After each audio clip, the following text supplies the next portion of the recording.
Hey, what's up, guys? Welcome to another edition of According to Kaz and Queen. And as always, I'm Kaz. And I'm Queen. And this is episode 29 of this little podcast of ours that we put together. These are conversations that happen between a husband and wife in the privacy of our own home that we bring to you guys and bring to the rest of the world, sometimes to make you laugh, sometimes to make you cry, sometimes to make you be introspective, to make you think, to make you talk. We just want to be able to open up the lines of communication and conversation. So, we entertain ourselves. We think we're entertaining. Yeah. So we laugh. Right. So we figure that you guys might laugh and enjoy it as well. So it's a lot of stuff going on this week. We got to start off right off the bat. We just saw the new Chris Rock special. We didn't see it as it came on live, of course, because I think we might have been doing it. Probably. We was doing it, I think, when it came on live. We got to see it afterward. So we got a chance to see the special, got a chance to take it in. The internet has been abuzz for a couple of days on this special because we've been waiting to hear from Chris Rock. It's been almost a year, well, basically a year. The Oscars is getting ready to come up, so it's basically been a year since this has happened. So everybody's been waiting to hear what he has had to say from his side of the story. And the special was the special. So we looked at it, we took it in. So let's talk about it. Your thoughts. Selective outrage. Selective outrage. So he started off, of course, these comedians have these names for their specials.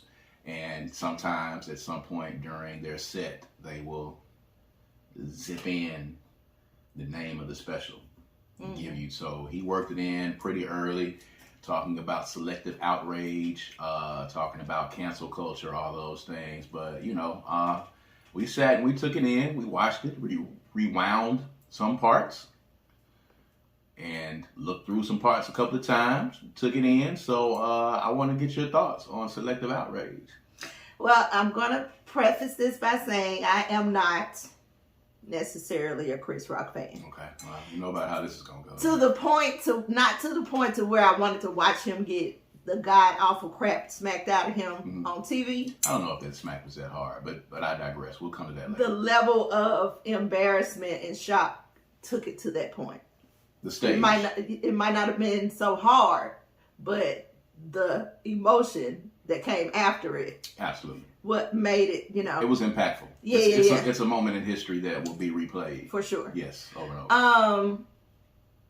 But, and I am a Will Smith fan. Yes. Not Jay-Z.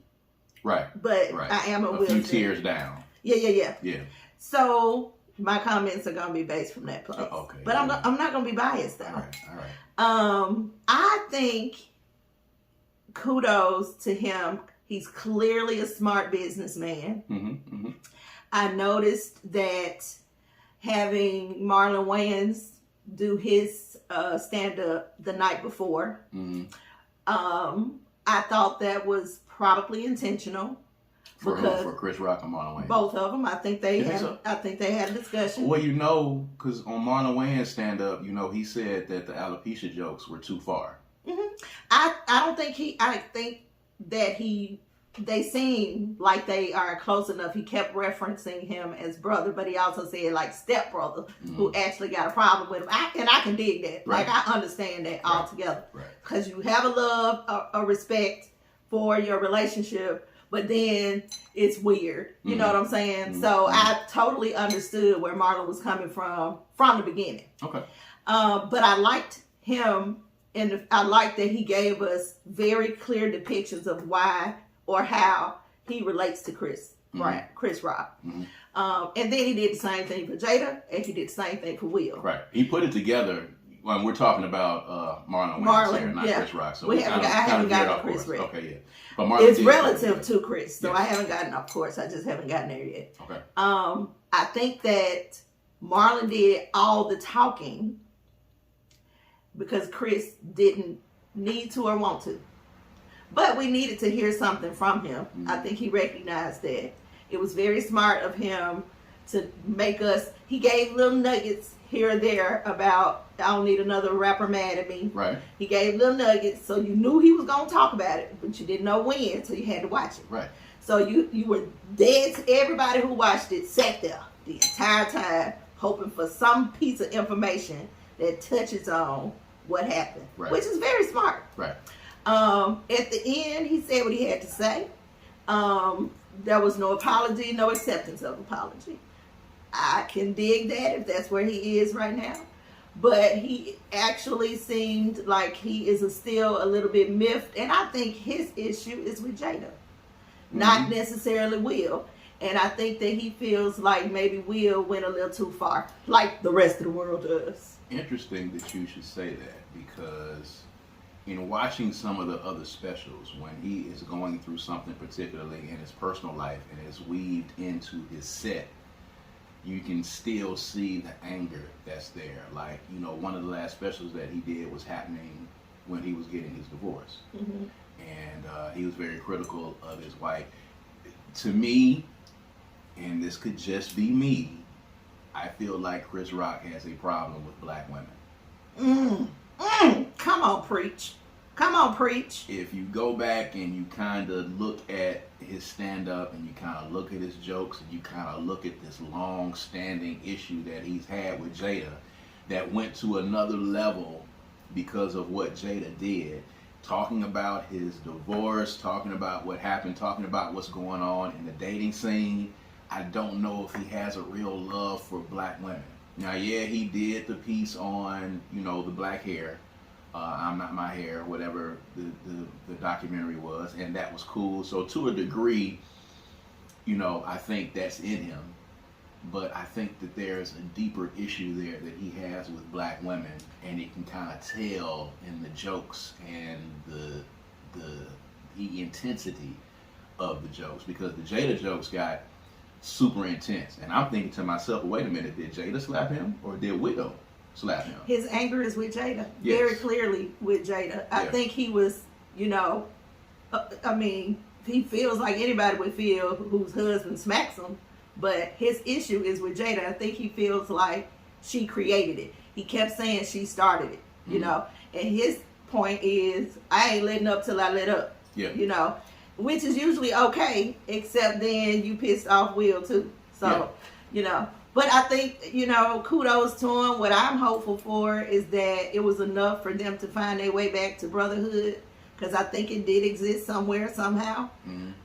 So I'm hoping that him getting that off his chest will bring them back to that place.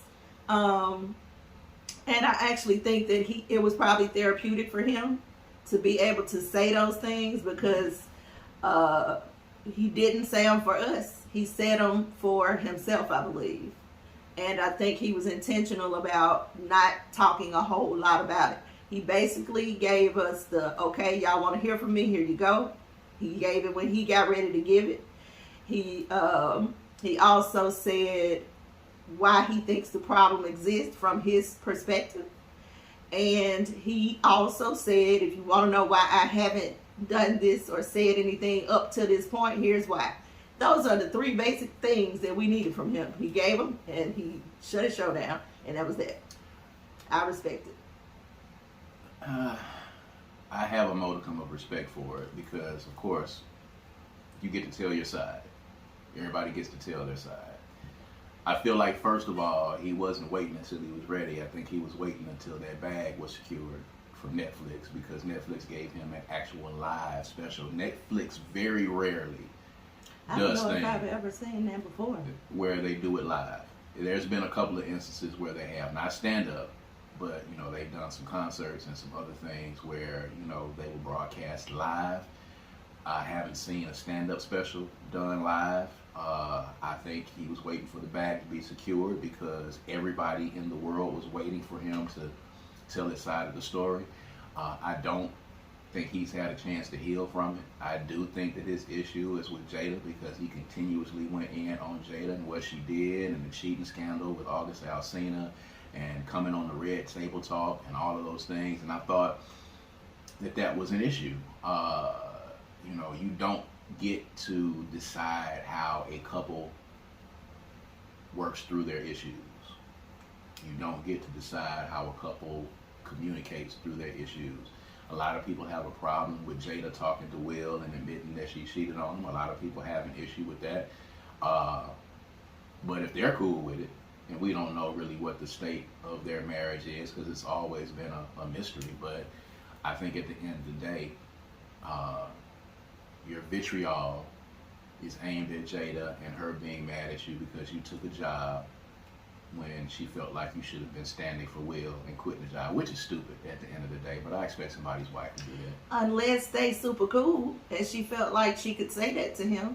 Because Yeah. if you just a regular, ordinary person, yeah, that would be idiotic for you to expect him to do that. But if y'all have a cool relationship, and we've seen pictures of them being way younger together, so clearly they have some kind of relationship. If I'm super cool with you, and we talking about the level of super cool where you as my wife say, I feel like you should not have taken that job because they were doing this to my husband, I don't know if I'm slapping you in public if we super cool. Well, you know, Maybe in private. all of the issues that have happened since then, between them happened since that. That's what sparked it off. Jada's comment. So Chris Rock says. And Will mentioned that he had several times before asked Chris not to talk about Jada. The alopecia. Yeah. So there have not to talk about Jada, period. Okay. That's how I understand it. Okay. So there has been something brewing. This did not true enough, Will lost himself, but his reaction was that of a straw breaking the camel's back. Because there had been several other instances before. So he says. He blacked out. Yeah, he got that angry that he lost himself. But still, at the end of the day, I just kind of hope it's over for... I don't really care about it. I mean, you know, I'm not really very invested in it anymore. My level of concern about how Chris Rock handles this is, you know, he's rich. He say he rich. So these are what you said last week, rich people problems. They don't touch us. So good luck to him, you know, good luck to him, good luck to Will and Jada on their healing experience. But I do agree with you. He's clearly still very traumatized by it. And it takes how long it takes to heal from something. It doesn't matter how old you are when it happened or how long you've been dealing with it. Healing takes as long as it takes. Yeah. You just have to be, you know, participatory in the process and willing to heal. Yeah. I'm not sure he's yet at the point that he's willing to heal. It seems like he's still doing the blame game and maybe having a difficult issue understanding their position. You got to be able to put yourself in the other person's position, even if they hurt you. Yeah. I mean, at some point, I'm sure you'll get over it. Maybe a year is maybe too soon. Maybe the wound is still fresh. Clearly, there's going to have to be a sit down and conversations are going to have to take place of back and forth. I think, you know, Will is probably done discussing it. You know, he's going on kind of like his apology tour. He's starting to come back up into the public eye after this is over with. You know, in a few years, of course, you know, we'll be talking about it. It'll be coming up, but it won't be talked about as much. You know, people waiting for Chris Rock to say his piece. You know, and just thinking about it, you know, we know how Chris Rock looked before he got money. I mean, he don't look that good. He looks a little bit different than he did. We know what Pookie in New Jack City and Let Me Get One Rib from I'm Gonna Get You Sucker. We know what Chris Rock looked like before he had money. Maybe there's an issue there because he wasn't getting a lot of play because he looked like that. Maybe he has a problem with black women. Maybe he felt shunned by that section of the community. That happens to a lot of men. Yeah, and now that he has money, he's able to kind of move around and do what he wants to do, so he's able to kind of get a little get back now at this point, which he talked about dating in the stand-up. He talked about his kids, you know, being spoiled. You know, a lot of it for me, you know, Chris Rock did say this on The Husbands of Hollywood. You know, his audience is like a pop crossover white audience. A lot of the people who were defending the special and defending him, you know, saying what he said about, Will and Jada, and how hard he was going in. A lot of those were white folks on the internet. I saw a comment and I wanted to get your thoughts on it. Someone was saying that, they're not buying Chris Rock saying that he was not going to fight another black man in front of white folks. And the comment was, we need to stop this idea that white folks are some type of moral standard to look up to the point of where we always feel like we have to act a certain way because white folks are in the room. So let me get your thoughts on that. Absolutely. No diggity, no doubt. no diggity, no doubt. I'm talking about F that. Especially if your only reason for not reacting, you were able to completely hold your composure because you were in the room with white folks. Right. That's, baby. Yeah. I don't like that. I don't like that. I don't like that shit. I don't like that. I don't like that shit. Ooh, I didn't even. That's out the belly. Come on, man. That ain't cool. That ain't cool at all. So yeah, I agree with that comment. I mean, it's telling at the end of the day because, if that's your reason for not retaliating at the end of the day, is it because you didn't want to fight another black man in front of white folks, or was it because you were afraid of what your main audience of white folks would think if you fall back? That's it.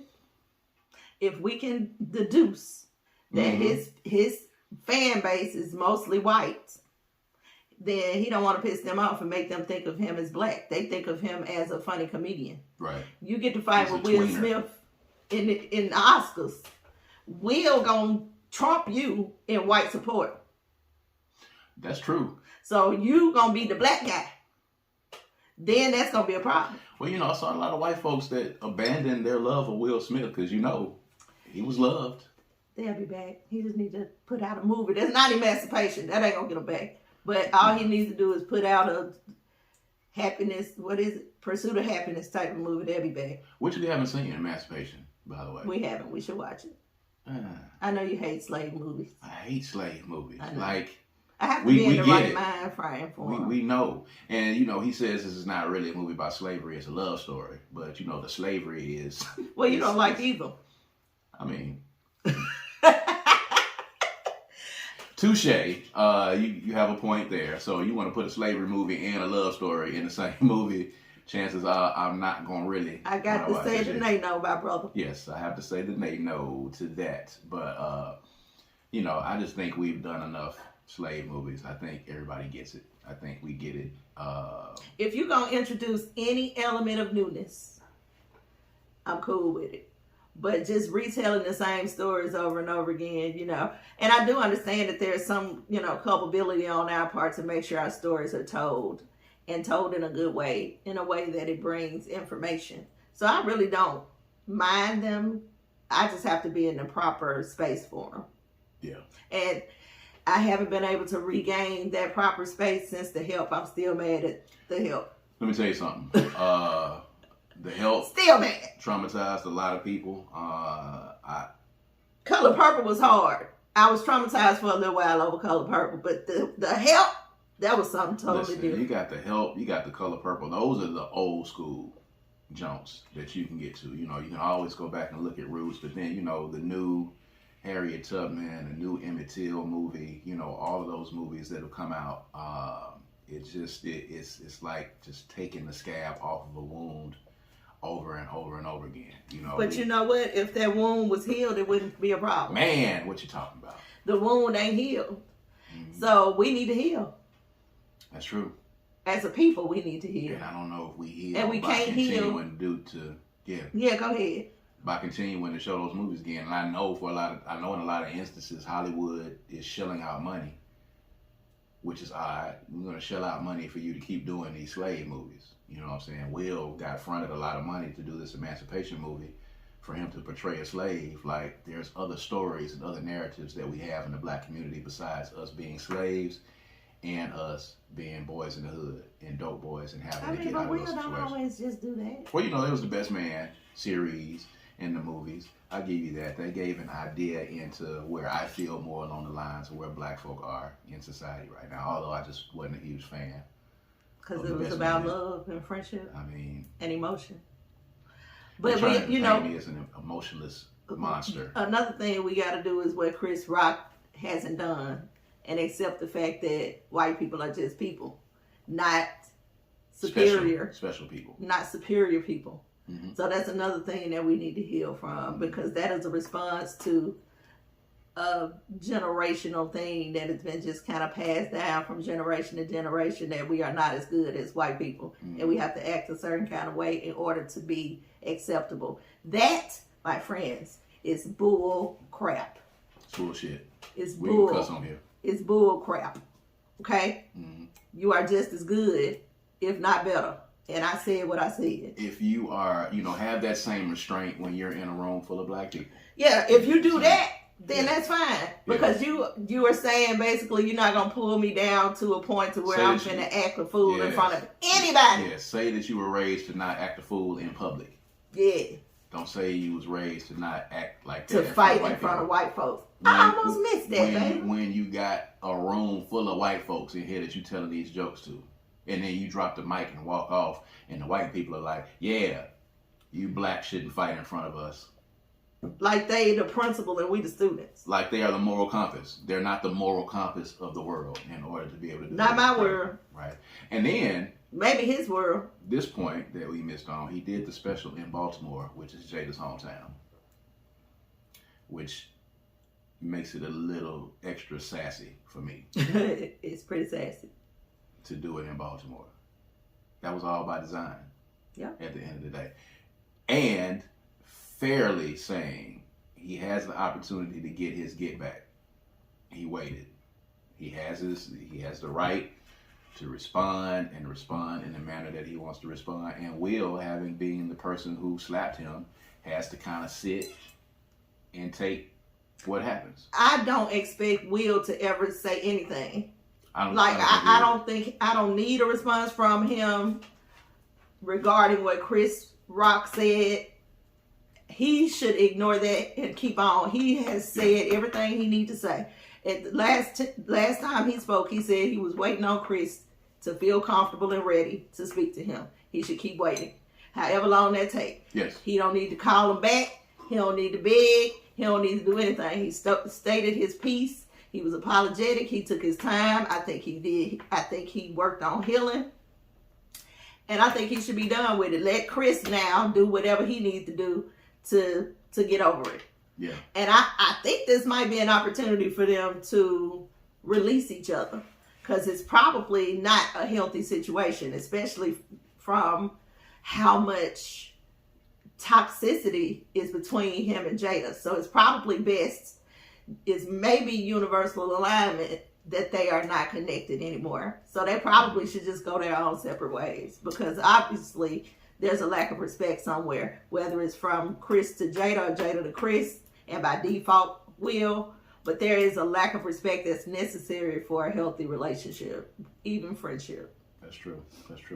And speaking of healing, but of course, before I get to that, if you are listening to us right now, or you're just tuning in, of course, According to Kaz Queen is available on all streaming services. You can listen to us on Spotify. You can listen to us on Apple Music, Google Podcast, Amazon Music as well, on Buzzsprout. And of course, you can listen to us on Black with No Chaser Radio. All right, so make sure that you download the BWNC radio app, Black with No Chaser. Go to blackwithnochaser.com and just check out the site in general. But you can check us out as part of the lineup on Black with No Chaser Radio. And if you like seeing our bright, shiny faces, which we appreciate everybody who has, of course, all you got to do, you know what time it is.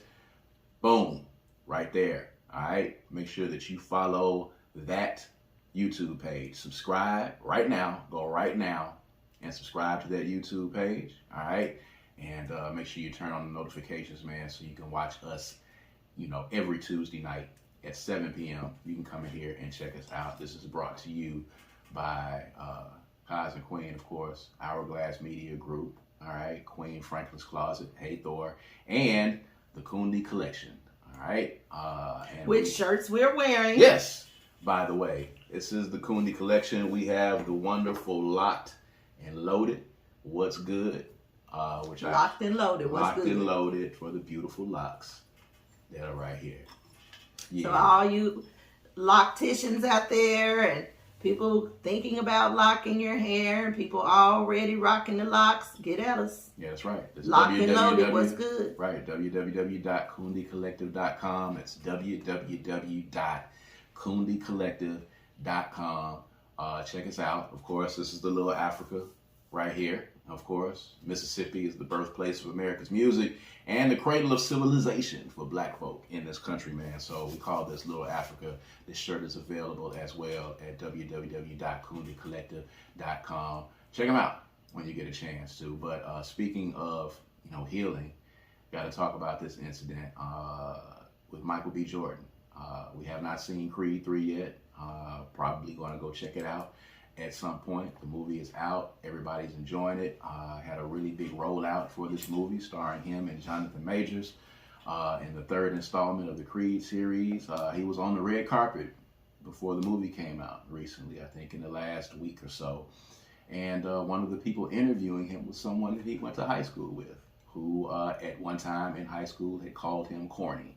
And, he was walking around with his headshots in his backpack, and he was a little skinny, spry kid trying to get into Hollywood and get his acting game on. I think shortly after he left Hollywood high school, he got on The Wire and started his career acting on The Wire. I think it kind of overlapped a little bit, and he saw her on the red carpet. She introduced herself and reminded him that they went to high school together, and he was very familiar who she was and knew who she was, and intimated to the fact that you called me corny when we was in high school, and now look at you. So there was a series of back and forths and differing opinions on how he should have handled that situation. Some people said good for him. You got people like Joe Budden and a couple of other people that said that he was whack for doing that as well. But speaking of someone that has talked about your junior high and high school experiences, and I have experiences as well, and as parents, we have gone through that with our kids as well. Micheal B. Jordan, years later, on the red carpet, talking to an old classmate who called him corny, and now those tables had turned.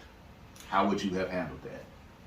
If I was her, or just let's take both roles on. Let's say that you are Micheal B. Jordan. Let's say Queen is doing her thing, and you're getting interviewed by somebody who went to high school with you, and the same situation applied. How do you handle that situation? I probably wouldn't have said anything. I wouldn't have took that moment to address her about it. Okay. I personally probably wouldn't. But I don't take away from his desire to do it, I think it's a very telling sign that he is still bothered by that. Mm-hmm. It's probably been a thing that he has carried with him forever, kind of like me being called fat, and not liking the word. I'm just not getting around to the point where I could actually say F-A-T out of my mouth. Right. And that was something that I just carried with me. And the people who used it and said it, I can remember every single solitary time they said it to me. Every single one. You remember every person? Every person, every time that they said it. I could still feel the emotion, the embarrassment, the wanting to completely erase myself and disappear in that moment. It's not an easy thing to heal from. So the people who are saying what he should do and what he didn't do and if it was right and if it was wrong, I would challenge you to put yourself in his shoes and think about a time where something has hurt you like that. Right. If you cannot identify that, then you'll never understand why he did it. Maybe you wouldn't handle it that way. I personally don't think that anybody would have been able to take my shine away from the achievement of why we were there. Because he basically gave her a whole new leg. People talking about L'Oreal or Lardell or whatever her name is more than she's ever been talked about before. I forgot that she was on Love and Hip Hop. Yeah. She tried to rap, and that did not work. She didn't last past the first, she was on that one season because there was nothing about her that was interesting. Right. So, but she found a way, some other way to make a life for herself. You got to prop her out for that. She out here trying. She says that she never called him corny. She was just around people who did. That man, as I just said, I could tell you everybody that has ever said that to me that hurt me, that man know. He know. And he was not finna let her poo-poo that situation. Oh, yeah. Now, if I was her, right, I would have said, in response to the very first comment, when he said, "Oh, I'm corny, right?" and laughed. That laugh was it don't matter what you finna say in response to what I'm saying, I want you to know that I know you call me corny. Mm-hmm. That's all that was. Now, how you handle it in this moment is up to you. What's gonna be but he didn't care how she handled it. She could have said anything to him at that moment. All that was important to him in that moment was that he knew who she was and what she did to him, and hoped that she felt a little crazy behind it. Mm-hmm. But if I was her, I probably would have said, "I don't recall calling you corny, but if I did, I apologize, and I'm very proud of you, black man." She kind of said that. No, she said she didn't do it. Yeah. She said, "I ain't never called you corny. We go all the way back, blah, blah, blah, blah, blah." That made it worse. Yeah. Acknowledge, accept, adjust. Okay. She made it worse by saying she didn't do it. He know you did it. You might have forgotten because it wasn't significant to you. Mm-hmm. But it was very significant to that man. And I've heard people saying it's not that bad. You know, people have gotten bullied worse. Please stop doing that. That's crazy. We got to stop doing that, y'all. Because even if it's one word as opposed to somebody getting abused or somebody who, like Viola Davis, who had to wear clothes to school that she had to, urinated in, that's huge. That's a big deal. Mm-hmm. You know what I'm saying? But that doesn't make being called corny less of a deal if it affected him the same way or hurt him in any way. It hurted him and probably gave him the ammunition and motivation he needed to be the person that we know him to be today. So actually, he could thank her and her friends for giving him the motivation, but he's not healed enough to do that. Yeah. It'll come one day, though. So it was disappointing to see people saying that it wasn't that serious. And when I saw those comments, I knew instantly that these were people who were never bullied. Or probably were bullies. Or probably were the bullies. Because as someone who started out in school getting bullied because of the darkness of my skin. Your beautiful black skin. You know what black is in now. You know, when I was in elementary school, kind of near the end Y'all wasn't hot. We wasn't hot. You know what I'm saying? Back then, they didn't want me. Light skin was winning. Light skin was in. Like, man, let me tell you, I'm not going to get a year, but it was that time you was light skinned. You come in with your collar up, your collar starched up with the, you know what I'm saying? Baby, you crazy. You come in there all light-skinned with your mustache, looking like El DeBarge coming into school, looking like all the DeBarges. If you look like a DeBarge, you was finna get some love at the time. So I hope that's not really, you know what I'm saying? But when it made the flip, it never went back. It didn't go back. It's been all black. And yeah, it's been all black all the time since then. And I don't know how it flipped. I just know one day it flipped, and then the chicks was like, hey. It was some celebrities. Yeah. Wesley Snipes, I don't know, some other ones. Wesley Snipes was one of them, though. Wesley Snipes was in there. I mean, that's the go-to when you want to say when the switch flipped. But he was one of them. It was go-to. It went in there. But, it started then. It flipped. And then the next thing you know, women were like, hey, dark skin. Okay. I've always liked dark skin. My whole entire life. And my daddy was light. He was. Mm-hmm. He was. But so, my mama was beautifully chocolate. Having dealt with that, us again being parents and having, to raise kids in this new day and age, you yourself, all the stuff that you went through, there are people, folks, that are listening to us that are right now in their adult years that are still dealing with the trauma that came with them being bullied. Bullying was not just being jumped on and pushed around and physically bullied, but bullying now is not just even mental anymore. Now it is going online. It's cyberbullying. Mm-hmm. So we have people that are doing it. There are people that are traumatized behind this. There are people actually kill themselves behind words. We have a lot of kids now, and it's a crazy phenomenon that I hate, but you got 12, 13, 14-year-old kids killing themselves. 9, 10-year-old kids. How do you even have the concept of killing yourself? but they're killing themselves because they can't go to school and face other kids, and they have been bullied to the point, and then the schools do nothing, the teachers do nothing. You know, at the end of the day, there's really no recourse to stop a bully from being able to get to you unless you end up standing up for yourself and you end up whooping ass, which, you know, has happened in a lot of instances when people have been pushed against the wall. But to say that Micheal B. Jordan should be over it, like, it's so dismissive. It is. It's really rude. Like, being rich does not dismiss that trauma. Being fine and being wanted by women does not take away from it. That is something that he carries with him. Mm-hmm. And I'm sure that the him that we see is because he was affected by that. It clearly is something that he has to work through. It's clearly something that has always been something he had to work through. I have no doubt in my mind that that's what he utilized to catapult him into greatness. Mm-hmm. And that's good. Mm-hmm. But you still have to also heal from it. Right. And you can tell that he has not that he hadn't done any healing, but you can tell that it's still on him, because when he saw her, his mind went right back he was like, I can't being wait. in junior high. I can't. You could see the look on his face when she started asking him that question. That face was like, oh man, I can't wait till you get to the period on this sentence. It would be just like a girl who had been dogging a guy out and wouldn't give him the time of day until he got some money, and then she all on his job. That's what that moment felt like to him. And if everything that he said and she said is true, or at least to the point to where there was something that happened, that man cannot be judged for how he manages that. Yeah. We can't judge how long it takes for him to heal. We can't judge whether it's something he needs to heal from or not. We can't do any of that. That is him, his life experience, his soul, his shadow work. That is him. So for us to make any kind of judgments about how serious it is irresponsible, it's not compassionate, and it does not promote healing. So stop.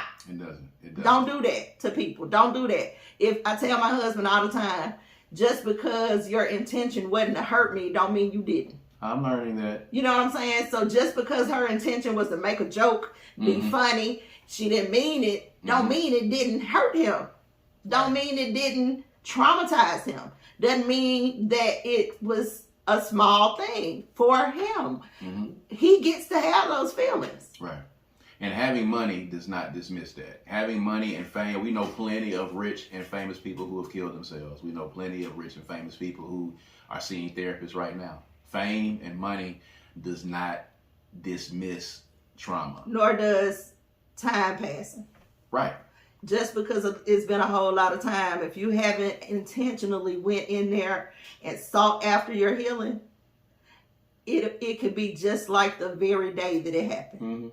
Every day thereafter. And it's so easy to say it's easy for you to tell someone else in that manner, you shouldn't let this bother you, or it shouldn't be this and it shouldn't be that. And I'm going to be honest with you, I've had to learn it as well in a lot of issues, not in the bullying sense, because I'm very sensitive to that, but just in how you treat other human beings in relationships, saying things like you shouldn't be mad at that, or that shouldn't bother you, or how people, use this cancel culture now and say to people that you shouldn't be bothered by a joke.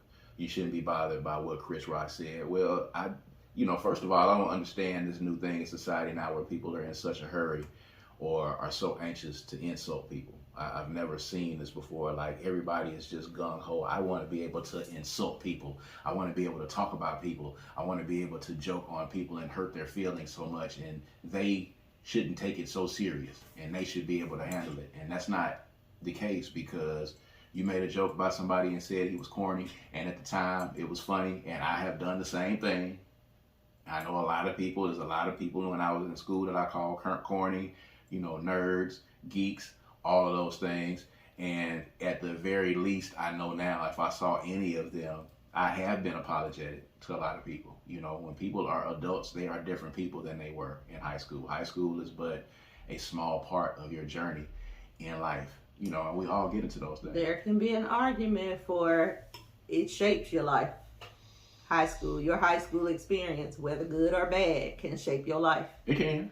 Whether it turns out good or bad. Those are junior high too. Those are important years. That's when you're figuring out who you are. imagine somebody coming in while you're trying to figure out who you are and tell you that you corny. And it looks like everybody agrees with them. And that's difficult. People are laughing at you. They laughing at you. Mm-hmm. That's difficult. And I've always felt like he had some sort of disconnection from people, the way he presents himself. Mm-hmm. And now I understand why. He probably has difficulty trusting people at face value. You got to earn that spot with him. Mm-hmm. And he carries himself that way. And he's real standoffish. And I can guarantee you the people who were cool with him, who, encouraged him, and did not make fun of him, I can guarantee you he remembers who those people are, too. I wouldn't put money on it. But he probably remembers the ones who were bad to him. Oh, absolutely. I think he remembers everyone and remembers the names and all of that. I think he does. Kids are cruel. Y'all, if y'all got cruel kids, check them. Yeah. Because they out here ruining people. You know what I'm saying? Like, it's not... We living in the social media age where there are not the same repercussions for the things that you do and say that it used to be when we were younger. Mm-hmm. Like, you couldn't just say stuff to people's faces without expecting to get dealt with, Dealt with. But now, you can say anything you want to online at any point. Right. Which anonymously or otherwise. Yeah, and it's trickling over into real life because people got the balls to say these things online. So now we've become detached from the soul connections that we used to have, which is creating what you were mentioning earlier, this real rude, say anything without any feeling, and don't care if you hurt people's feelings.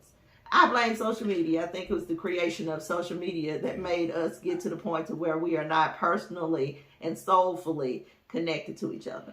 Social media has created a disconnect for the people who need to have their ass whooped. Social media has provided a buffer, it's provided space, it's provided a cover for people who should get their ass whooped. Because in former times, when there was an issue and this happened and you were rude and you insulted somebody, you got your ass whooped. And I can guarantee you it straightened up a whole lot of shit. And nowadays, because people can actually remotely from any location can say anything they want to out of their mouth about people, and then come back and say, fuck cancel culture. We should be able to say what we want to say, and people are so sensitive. I want to be able to have the right to say something, low down and dirty and insulting about someone, and that person should just take it. They should just take it, and they should just accept it, and they should be cool with it. No, what should happen is that person should be able to hear you say what you need to say, and you should have to face that person in person and possibly get your ass whooped. And that would curb a lot of the ass whoopings, are, the percentage of, situations that ass whoopings have fixed is very high. It's in the high 80s, at least 87, 88% of incidents that ended in ass whoopings were situations that were resolved and fixed at that moment. And I don't know if that number is accurate, but I know that the number is very high. The number of people who have said insulting things and then got their ass whooped, the instances of them coming back and saying insulting things afterward is very low. Yeah. After it happened. Yeah. So they don't fight no more though. They want to shoot. They're shooting right off the bat. They don't really have hands anymore. But life just don't mean the same to people. It doesn't these days as it once did. It doesn't. But I hope Micheal B. Jordan has immense success. I think that red carpet interaction helped to propel the movie a little bit. Can we also talk about the fact that being smart or eccentric, maybe? Eccentric. Is quirky. Now being called corny.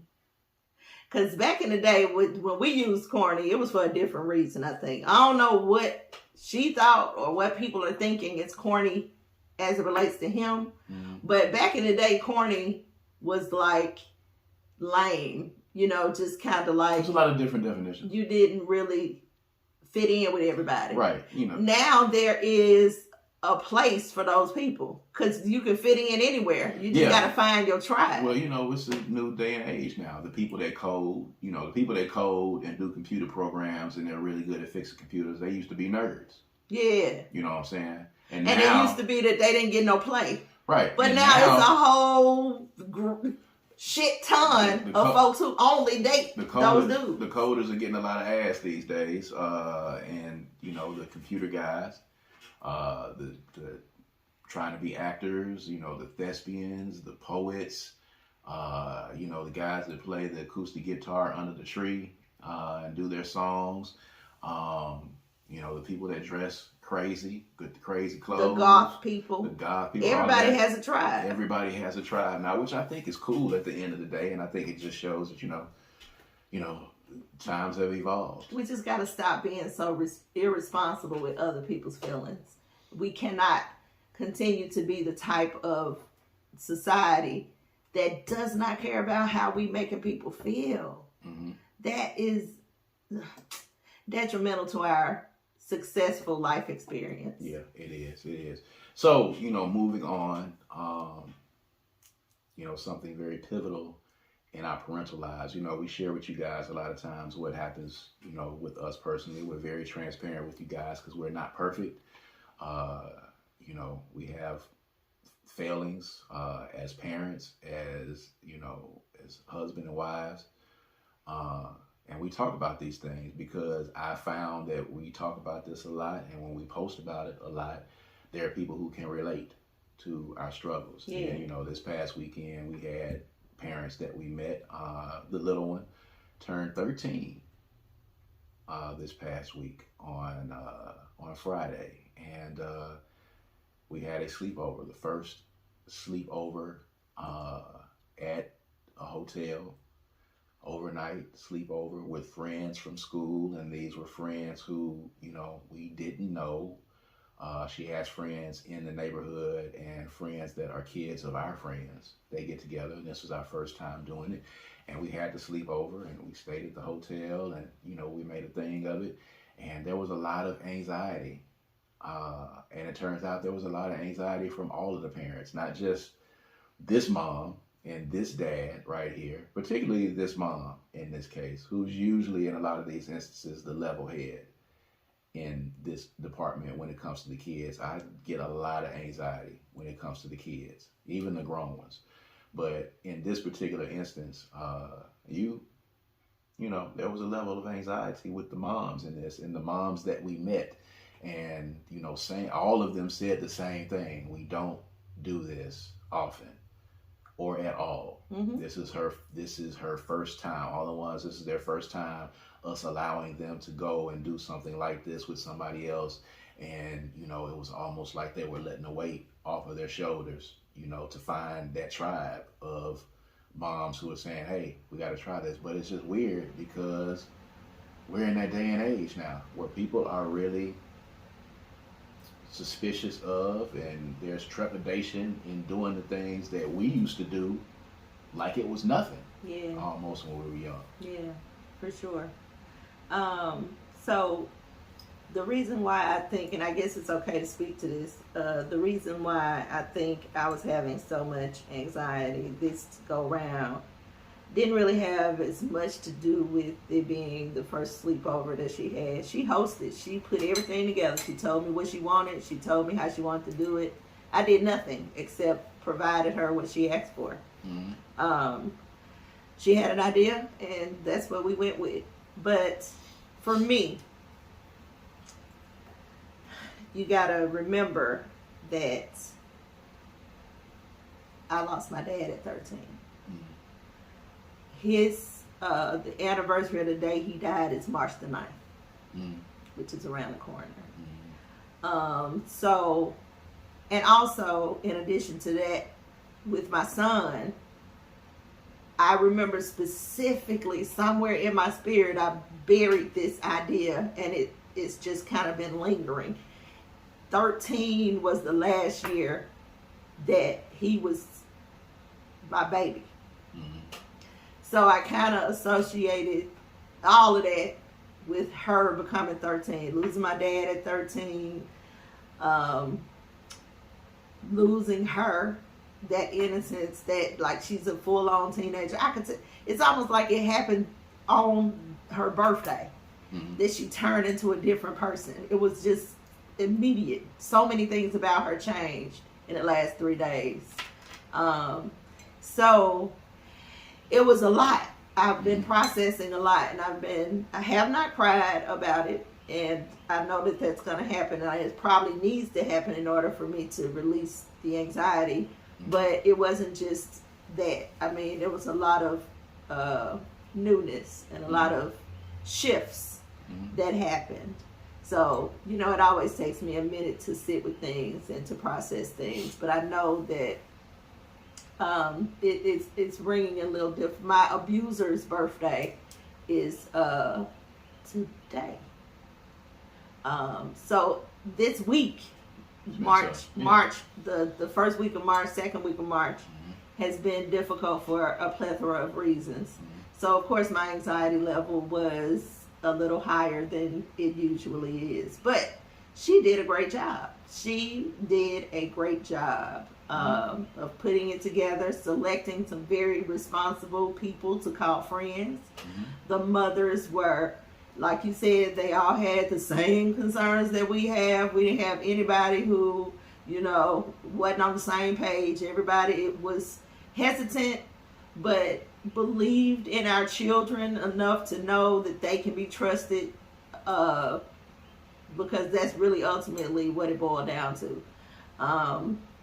The kids had to make their parents feel comfortable with us. Right. And they did. And, you know, we were able, you know, I'm going to do my very best, my very level best to make sure they know who we are as parents. Right. So we did that, and I think it ended up being pretty good. I think it went well.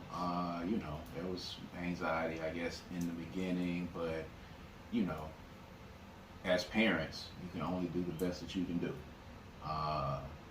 We were present. The other parents got to see us, you know, present and being a part of this. You know, we were there, we were accessible. The other kids got to see us as parents, as a united front, mom and dad, coming in, taking different shifts, coming in and checking on things, and I think that was important as well. And I think they will go back and tell their moms that this happened, and I think that helps to foster some trust. It's just unfortunate that, you know, I remember having sleepovers. I remember going to sleepovers, and I remember there being 7, 8 guys when we would go spend the night over one of, you know, our homies' houses, or, you know, having it at our house. And it was a conversation with the parents in a lot of instances. Some instances, it was like the kid is like, drop me off over here, and they come and get dropped off, but it was a different day and age now. You can't just leave kids with anyone. You can't have them around anyone.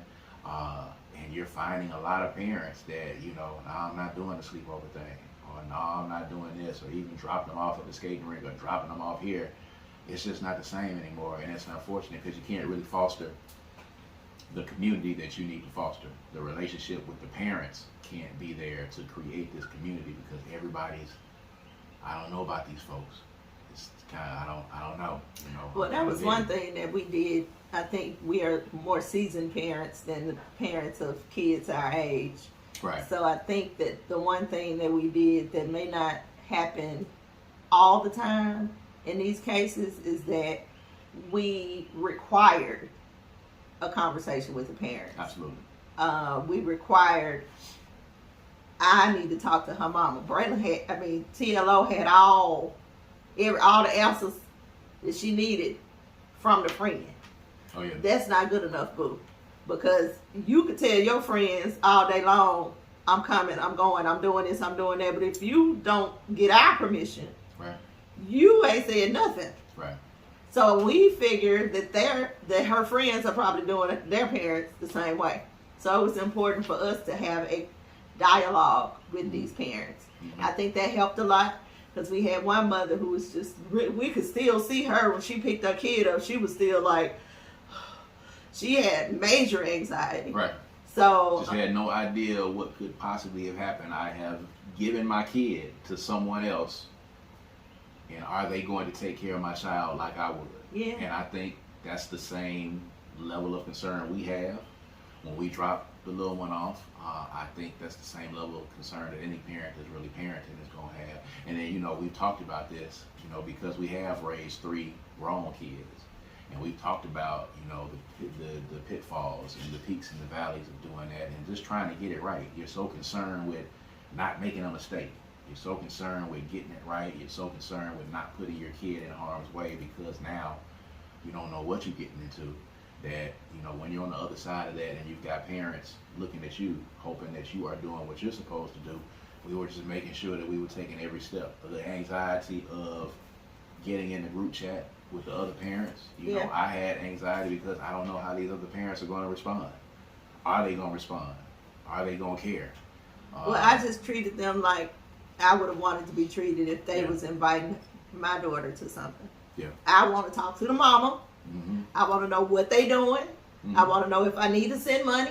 I need to know what time I need to pick them up. Mm-hmm. I need to know, are you dropping them off? Like, I just handled them the way I would if their daughter was inviting ours to something. And you did an excellent job.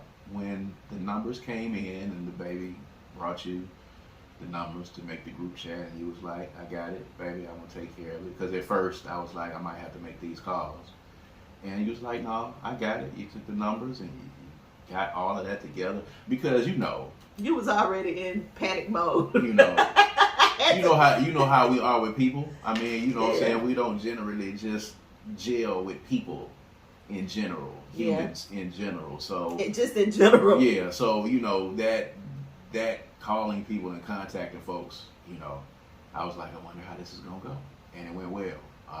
For the first time, they had a good time. Everything was good. She got a good group of friends. Yes. It could have been terrible if it wasn't this, you know, if it was another group. She got a good group of friends. I think we were vital. It was vital that we, you know, told her to, you know, limit it to people who you know you're cool with. Even if that's two people. Well, I don't think she was going to go any other route. She's very particular about her space as well. Which is and good. The space that she spends with people. Which is good because sometimes that goes bad for kids. There's been a lot of incidents where the sleepovers went bad because, you know, people were just around because they wanted to be around. Yeah. And, you know, those things didn't go well. So I think we got through it this first sleepover at an off-site that wasn't here. You know, got through it, got over it. We can breathe a sigh of relief now. 13 is over with, so we got a year to. 13 just getting started, boo. Yeah, I mean, well, the party celebration. The celebration, is over with, so now she's. Because baby, if the swiftness of the shift is any inclination, this is gonna be an interesting year. Yeah, we're gonna see. And on that note, we appreciate you guys for tuning in with us again, man. We enjoy having these conversations. Like I said, we think we're a hoot, so we like to bring these conversations to you guys. Conversations that happen between a husband and wife in the privacy of our own home that we bring to you guys in the public sphere for you to laugh, cry, be introspective, all that good stuff. Make sure you're checking us out on all streaming services, on YouTube and on Black with No Chaser Radio. Make sure you check us out next week for the next episode. You know, Tuesday night, 7 p.m. Subscribe to the YouTube channel. You'll be able to see us, and you'll be able to chat with us in real time. All right, leave your questions and your comments, man. Make sure you go out and check out all the other episodes that are up on the YouTube page as well. All right, so for According to Kaz Queen, I am Kaz. And I'm Queen. And we're going to catch you guys next time. All right, peace and power.